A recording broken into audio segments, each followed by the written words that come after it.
Uzstādot telti, izvietojot uzrakstus un piesakot badastreiku, divu zēnu māte Astrīda centīsies panākt to, kas pašsaprotams ir ikvienā ģimenē – tikties ar savu bērnu, kurš šobrīd atrodas pie vīra vecākiem.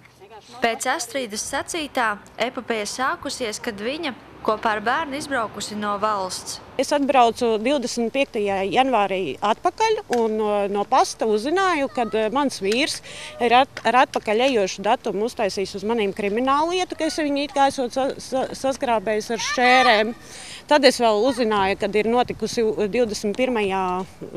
janvārī Ograi tiesa, tātad, kurā man tiek ierobežot saskarsmes tiesības. Tātad es bērnu varēju redzēt tikai viņu vecāku klātbūtnē.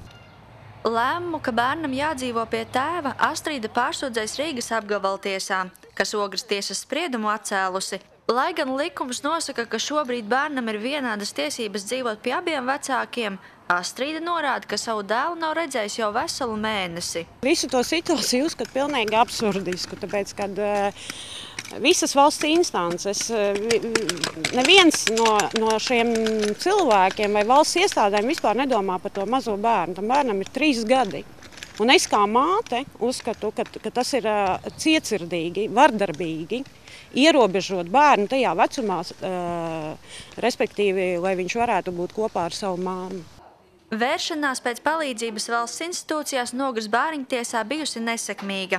Bērnu no ģimenes varam izņemt tikai tādā gadījumā, ja ir apdraudēta viņa veselība vai drošība, norāda bāriņtiesas pārstāvji.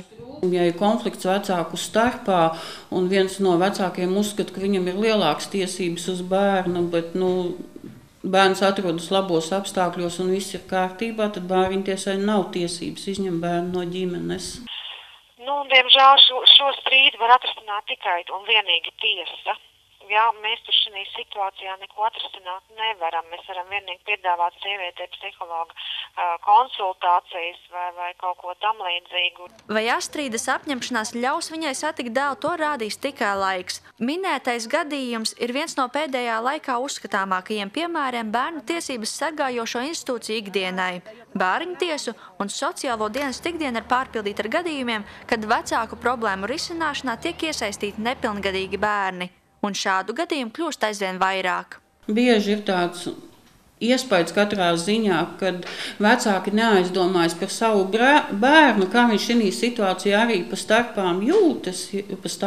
Vienkārši vecāki risina savas problēmas kaut kā uz bērna rēķina. Un par to mazo bērnu nedomā neviens vecāks, ne otrs. Dāca Stribotska, Zanda Treško, Ogras televīzija.